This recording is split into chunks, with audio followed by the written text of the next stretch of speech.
الحمد للہ رب العالمین والعاقبۃ للمتقین ولا عدوان الا علی الظالمین وعلی آلہ واصحابہ وذریاتہ اجمعین اما بعد فاعوذ باللہ من الشیطان الرجیم بسم اللہ الرحمن الرحیم قال اللہ تعالی فی القرآن الکریم حامیم والکتاب المبین انا انزلناہ فی لیلۃ مبارکۃ انا کنا منذرین صدق اللہ العظیم وقال النبی صلی اللہ علیہ وسلم اللہم بارک لنا رجب وشعبان وبلغنا رمضان او کما قال علیہ الصلاۃ والسلام وقال النبی صلی اللہ علیہ وسلم شعبان شہری ورمضان شہر اللہ او کما قال علیہ الصلاۃ والسلام صدق رسولہ النبی الکریم رب اشرح لی صدری ویسر لی امری واحلل عقدۃ من لسانی یفقہوا قولی آمین یا رب العالمین۔ بزرگان محترم، السلام علیکم ورحمۃ اللہ وبرکاتہ۔ شعبان المعظم کی آج 14 تاریخ ہے۔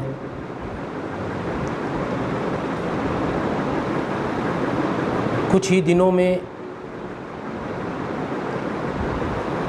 وہ عظیم برکتوں والا، رحمتوں والا اور عظمتوں والا مہینہ شروع ہوا چاہتا ہے جس کو اللہ تبارک و تعالی نے یا ایھا الذین آمنوا کتب علیکم الصیام کما کتب علی الذین من قبلکم لعلکم تتقون، ایک اور جگہ ارشاد فرمایا شہر رمضان الذی انزل فیہ القرآن ھدی للناس وبینات من الھدی والفرقان فمن شہد منکم الشہر فلیصم، صدق اللہ العظیم۔ یہ اللہ تبارک و تعالی کی خاص عنایت ہے کہ بعض مبارک اوقات کی محبت اللہ تبارک و تعالی نے اپنے بندوں کے دلوں میں ڈال دی ہے، باوجود اس کے کہ اللہ تبارک و تعالی کی عنایتیں ہر وقت انسان کے شامل حال رہتی ہیں، لیکن ہم دیکھتے ہیں کہ جمعۃ المبارک کا جو اجتماع ہے عام نمازوں سے زیادہ ہوتا ہے۔ آپ ہر جمعے کو ملاحظہ کرتے ہیں، عام جو 5 وقتی نماز ہے اس میں آپ کو فجر میں بہت ہی کم نمازی ملیں گے، ایک صف مشکل سے ہوگی، ظہر میں کچھ زیادہ ہوں گے، پھر عصر میں زیادہ ہوں گے، پھر مغرب میں زیادہ ہوں گے، عشاء میں پھر آپ کو کم نمازی ملیں گے۔ لیکن جمعۃ المبارک کی یہ خصوصیت ہے کہ اس میں عام نمازوں کی نسبت اس میں نمازیوں کی تعداد جمعۃ المبارک کو زیادہ ہوتی ہے۔ رمضان المبارک کو لے لیجئے، رمضان المبارک میں مسلمانوں کی توجہ زیادہ ہوتی ہے بنسبت اور مہینوں کے۔ عام مہینوں میں شاید اس طریقے سے ہم نیکی کا کام نہیں کرتے جس طرح خلوص دل کے ساتھ، محبت کے ساتھ، اللہ کے ساتھ لو لگا کے ہم نیکی کا کام کرتے ہیں۔ اسی طرح جو خاص اہمیت کی راتیں ہیں ان میں بھی ہماری رغبت زیادہ ہوتی ہے بنسبت عام راتوں کے۔ یہ بھی اللہ تبارک و تعالیٰ کی طرف سے بندوں پر خاص عنایت ہے کہ اس کی خصوصی عنایت اور مغفرت کے جو مواقع یا عنایت اور مغفرت کے جو اسباب ہیں ان کی محبت اللہ تبارک و تعالیٰ زیادہ ڈال دیتے ہیں، اور یہ عنایت یوں ہے کہ شاید اسی راستے سے کچھ کا کام بن جائے، تو اللہ تبارک و تعالیٰ نے ہمیں اس موقع پر جمع ہونے کی توفیق عطا فرمائی۔ یہ اللہ تبارک و تعالیٰ کی عنایت ہے، خصوصی کرم ہے، اور اللہ تبارک و تعالیٰ کی رحمت سے یہی توقع رکھنی چاہیے۔ لیکن اسی کے ساتھ ایک دوسری بات بھی ذہن میں رہے کہ تصویر کے دونوں پہلو ہمارے سامنے ہونے چاہیے۔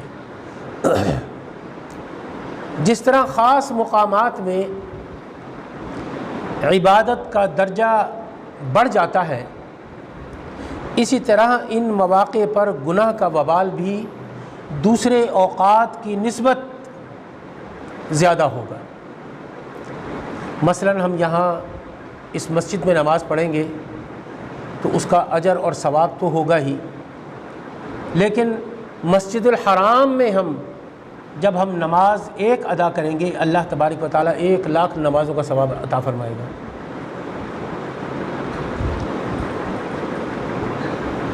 اس کے بعد مسجد نبوی صلی اللہ علیہ وآلہ وسلم مدینہ طیبہ میں اگر آپ وہاں نماز ادا کریں گے، نبی کریم صلی اللہ علیہ وآلہ وسلم نے ارشاد فرمایا، صلاۃ فی مسجدی ھذا خیر من افضل صلاۃ فیما سوا الا مسجد الحرام، کہ بہت اجر ہے کہ مسجد حرام کے بعد مسجد نبی صلی اللہ علیہ وآلہ وسلم میں نماز ادا کرنے کا دوسرا بڑا درجہ ہے۔ اسی طرح پھر بیت المقدس ہے، پھر اس کے بعد یہ ہماری عام مساجد ہیں۔ اسی طرح ان مواقع پر گناہ کا وبال بھی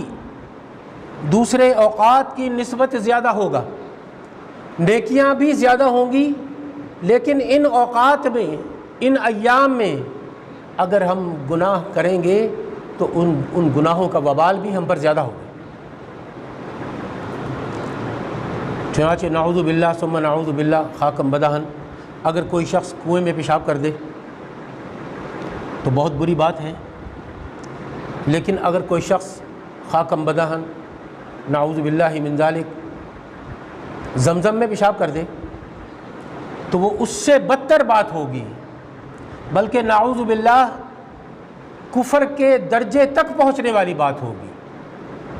اسی طرح اگر کوئی شخص عام مسجد کی بے حرمتی کرتا ہے، گند ڈالتا ہے، اس کی بے حرمتی کرتا ہے تو بہت بری بات ہوگی، گناہ ہے۔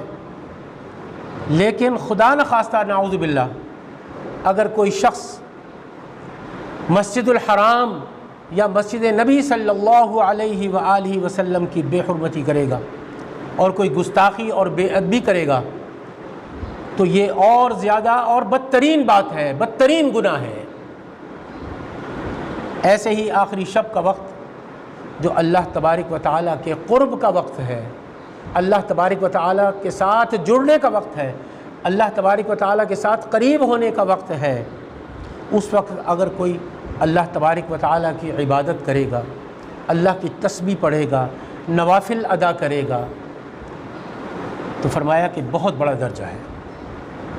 بہت بڑا اجر ہے۔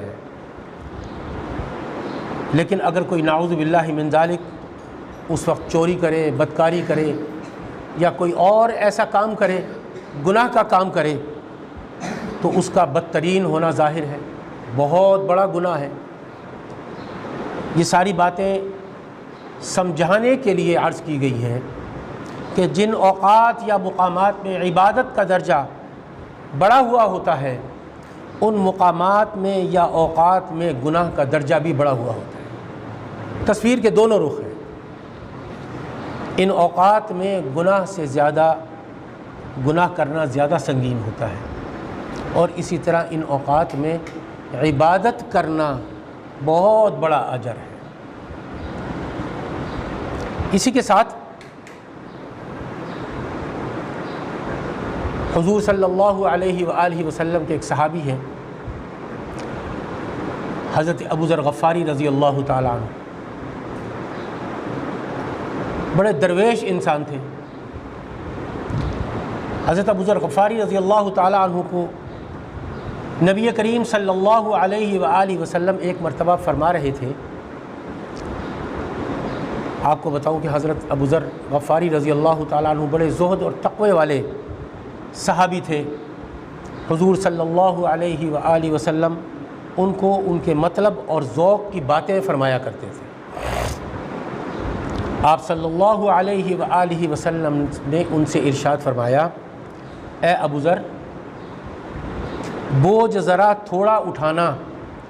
اس لیے کہ گھاٹی بڑی دشوار گزار ہے۔ جس گھاٹی پر تمہیں چڑھنا ہے وہ بڑی دشوار گزار ہے، ذرا بوجھ کم اور ہلکا رکھنا، اور ذرا توشہ لے کر چلنا، اس لیے کہ سفر بڑا لمبا ہے، اور عمل ذرا زیادہ کرنا، اور لے کر چلنا عمل کو، عبادتوں کو، نیکیوں کو، بہت سمجھنے والا، رکھنے والا، اور اس کی نظر بڑی باریک ہے اللہ تبارک و تعالیٰ کی۔ فرمایا کہ اگر ان اعمال میں کھوٹ ملا ہوا ہوگا تو نکال دیا جائے گا،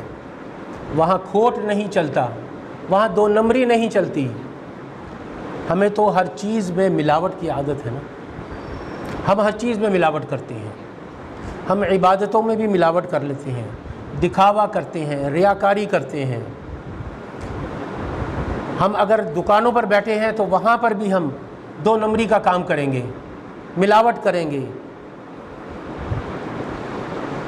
دودھ ہے تو اس میں ملاوٹ کریں گے، اور دوسری چیزوں میں، کھانے پینے کی سب چیزوں میں، یہاں تک کہ ادویات میں بھی ملاوٹ کریں گے۔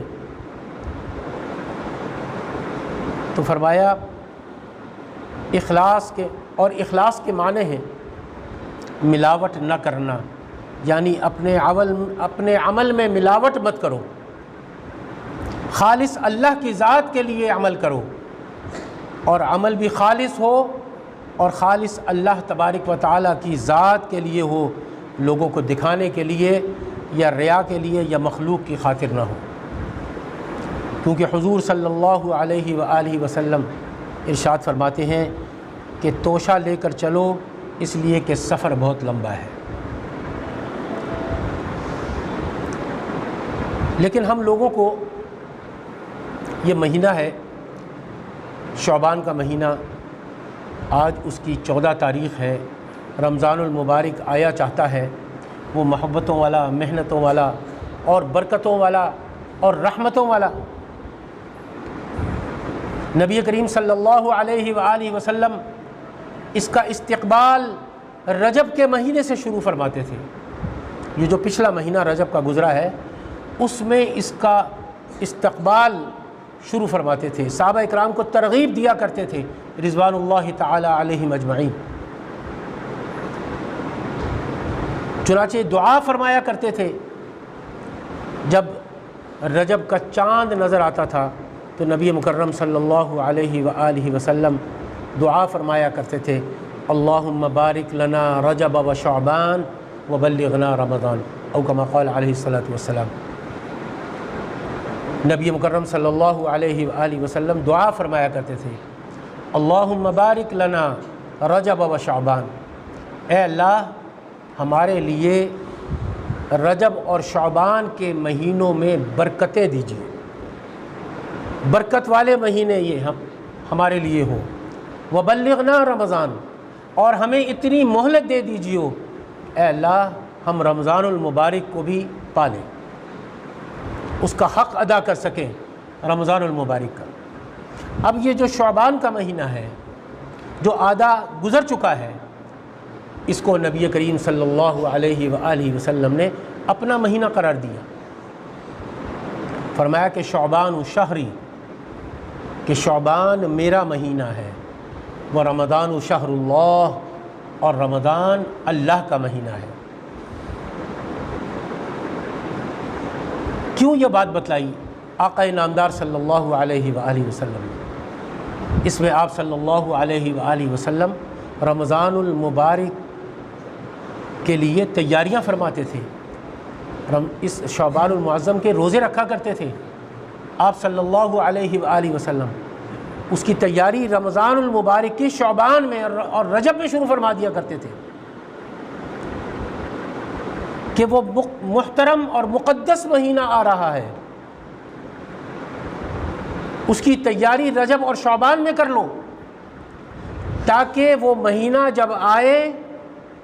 تو اس میں کوئی پریشانی نہ ہو، تم پریشان نہ ہو بھوک اور پیاس سے، کھانے پینے سے۔ اس پہ ان 2 مہینوں میں رجب اور شعبان میں اپنی عادتیں تبدیل کر لو، تاکہ اس میں عادتیں بدلنا آسان ہو جائے، رمضان المبارک میں اس کو پا لینا آسان ہو جائے۔ آہستہ آہستہ آپ صلی اللہ علیہ وآلہ وسلم نے 2 مہینے پہلے اس کا استقبال، جیسا کہ میں نے ابھی آپ کو بتایا کہ استقبال شروع فرما دیا کرتے تھے۔ آہستہ آہستہ صحابہ اکرام رضوان اللہ علیہم اجمعین کو آپ بار بار خطبے ارشاد فرماتے تھے کہ لوگوں مہینہ آ رہا ہے، لوگوں اس کو تیاری کر لو، مسلمانوں اس کی تیاری کر لو۔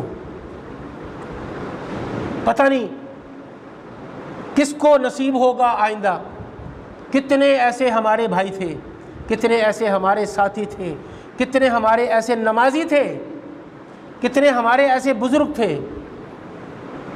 جو گزشتہ سال جنہوں نے رمضان المبارک پایا اور اس سال وہ ہم میں موجود نہیں ہیں، وہ منو مٹی تلے دب گئے ہیں، وہ جا چکے ہیں اللہ کے پاس، اللہ کے حضور پیش ہو چکے ہیں۔ یہ رمضان المبارک کی ساتھ ہے، ان کو نصیب نہیں،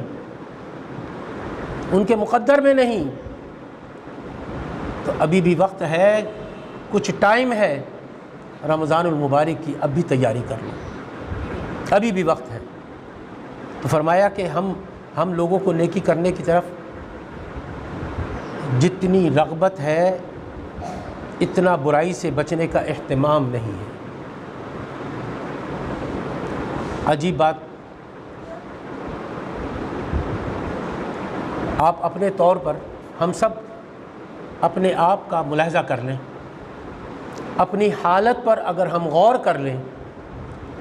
عام ذوق یہ ہے کہ نیکی کی طرف رغبت تو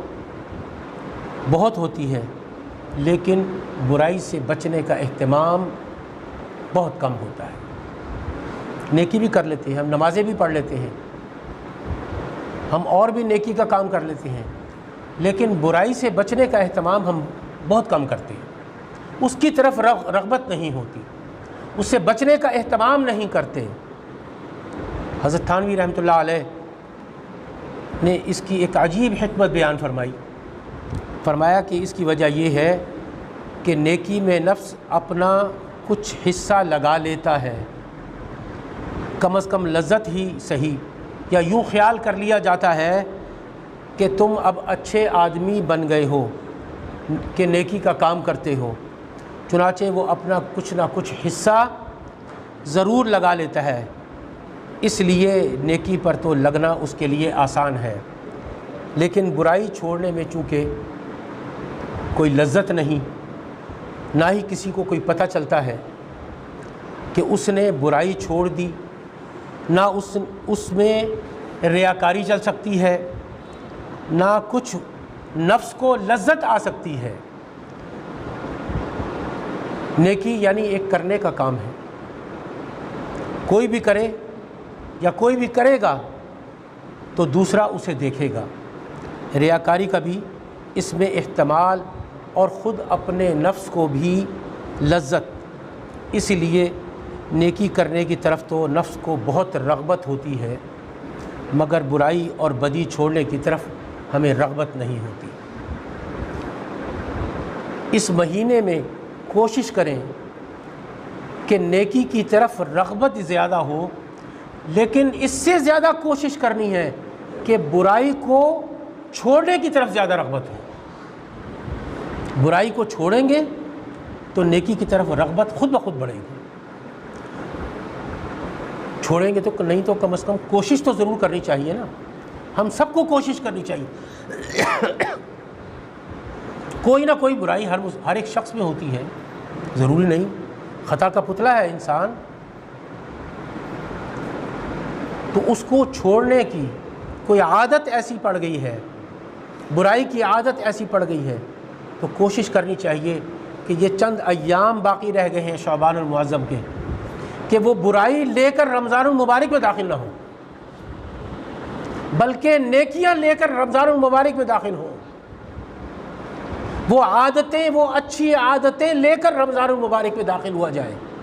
رمضان المبارک کا استقبال کیا جائے، چاہے جائے کہ ہم برائیاں لے کر رمضان المبارک میں داخل ہوں۔ اللہ تبارک و تعالی ہمیں نیکی کرنے کی اور برائیوں سے بچنے کی توفیق عطا فرمائے۔ اللہ تبارک و تعالی یہ رمضان المبارک، یہ مقدس مہینہ جو آ رہا ہے، یہ دعا کریں انہی ایام میں اللہ تبارک و تعالی ہمیں برائیوں سے بچنے کی توفیق عطا فرمائے، برائیوں کو چھوڑنے کی توفیق عطا فرمائے، کوئی بھی برائی ہو، اور اچھائیوں کو اپنانے کی توفیق عطا فرمائے، نیکی کرنے کی توفیق عطا فرمائے، نیک کام کرنے کی توفیق عطا فرمائے۔ خصوصی دعا کیا کریں، ہر نماز کے بعد ہاتھ اٹھا کر گڑ گڑا کر اللہ کے سامنے دعا کیا کریں۔ آج کی رات بڑی عظیم رات ہے، یہ آنے والی جو رات ہے، اس رات میں اللہ کے سامنے کھڑے ہو جائیں، اپنے گھر میں کھڑے ہو جائیں، انفرادی طور پر، ضروری نہیں کہ مسجدوں میں آئیں، مسجد میں بھی آئیں، انفرادی طور پر کھڑے ہو جائیں، اللہ کے سامنے گڑ گڑا کر دعا کریں، عشاء کی نماز پڑھیں، نوافل ادا کریں، آرام کریں، اور تہجد کے ٹائم اٹھ جائیں، تہجد سے پہلے اٹھ جائیں، نوافل ادا کریں، تہجد کے نوافل ادا کریں، اللہ کے سامنے گڑ گڑائیں، اور اس کے ساتھ باجماعت فجر کی نماز پڑھ لیں۔ ساری رات نیکی کرنے کا اور ساری رات عبادت کرنے کا اجر ملے گا۔ ہمارے ہاں تو یہ مشہور ہے نا کہ عشاء کی نماز پڑھ لی اور ساری رات عبادتیں کرتے رہے، ساری رات گپے مارتے رہے، کہیں چائے چل رہی ہے، کہیں دودھ چل رہا ہے، کہیں شربت چل رہا ہے، کوئی باہر گیا مسجد میں 2 گھڑی بیٹھا، باہر گیا سگریٹیں پی کے، گپے شپے مار کے، چائے پی کے، پھر مسجد میں آ گیا اور عبادت میں مصروف ہو گیا، فجر کی اذان ہوئی کہ نیند آ رہی ہے اور سو گیا، چلو نماز بھی گئی، جو فرض تھی وہ بھی گئی، اس سے بھی گئی۔ تو فرمایا کہ جس نے عشاء کی نماز باجماعت ادا کی اور پھر صبح فجر کی نماز باجماعت ادا کی، گویا اس نے پوری رات عبادت میں گزار دی۔ یہ ہے نیکی اصل میں۔ ساری رات جاگنا نیکی نہیں ہے، اس جسم کو آرام دینا بھی ضروری ہے۔ آپ رات کو کچھ پہر جاگیں، آرام کریں، تہجد کے ٹائم الارم لگائیں، تہجد کے وقت اٹھ جائیں اور تہجد کی نماز ادا کریں، نوافل ادا کریں، اور فجر کی نماز باجماعت ادا کریں۔ دیکھیں کتنا مزہ آتا ہے، اتنا ہی بہت ہے۔ اور پھر یہ ایام اور یہ رات ایسی ہے، ایک اور سنگین جرم ہم کرتے ہیں اس دن میں اور اس رات میں۔ ہم، آپ نے دیکھا ہوگا، خصوصاً بڑے بھی اور چھوٹے بھی، سب وہ پٹاخے چلاتے ہیں شب برات میں۔ یہ اوقات، یہ ساعات، گناہوں سے بچنے کا اہتمام کرنا چاہیے، آگ سے بچنے کا اہتمام کرنا چاہیے، چاہے جائے کہ ہم آگ کی طرف دوڑ کے جاتے ہیں۔ یہ ایک سنگین جرم ہے، گناہ کبیرہ ہے۔ اللہ اپنے بچوں کو بھی منع کریں اس سے، ان کو روکیں، اس بیماری سے، اس جرم سے روکیں، ان کو بتلائیں، ان کو سمجھائیں کہ یہ سنگین جرم ہے اور گناہ کبیرہ ہے۔ اللہ تبارک و تعالی ہمارے نوجوانوں کو بھی اس سے بچنے کی توفیق عطا فرمائے۔ اور فرمایا کہ لوگ سمجھتے ہیں کہ یہ کار ثواب ہے پٹاخے مارنا، فرشتوں کا نزول ہوتا ہے، اللہ کا نزول ہوتا ہے، رحمتوں کا نزول ہوتا ہے، اور ہم آگ برساتے ہیں، ہم آگ برساتے ہیں اس رات میں، نعوذ باللہ من ذالک۔ یا یوں سمجھتے ہیں کہ نہ ثواب ہے نہ گناہ ہے، لیکن میں عرض کر دینا چاہتا ہوں کہ آئندہ کے لیے کم از کم یہ معلوم کر لیجئے کہ یہ گناہ ہے۔ اگر یہ رات مبارک ہے تو جس طرح اس رات میں نیکی کرنے کا درجہ زیادہ ہے، اسی طرح اس رات میں برائی کرنے کا درجہ اس سے بھی زیادہ ہے، اور جرم کرنا اس سے بھی زیادہ ہے۔ اس لیے اس رات میں پٹاخے بجانا، آتش بازی کرنا،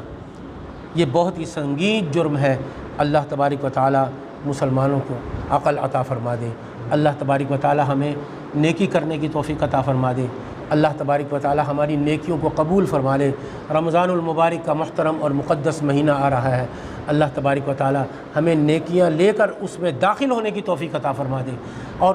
گناہوں سے بچنے کی توفیق عطا فرما دے۔ وآخر دعوانا ان الحمد للہ رب العالمین۔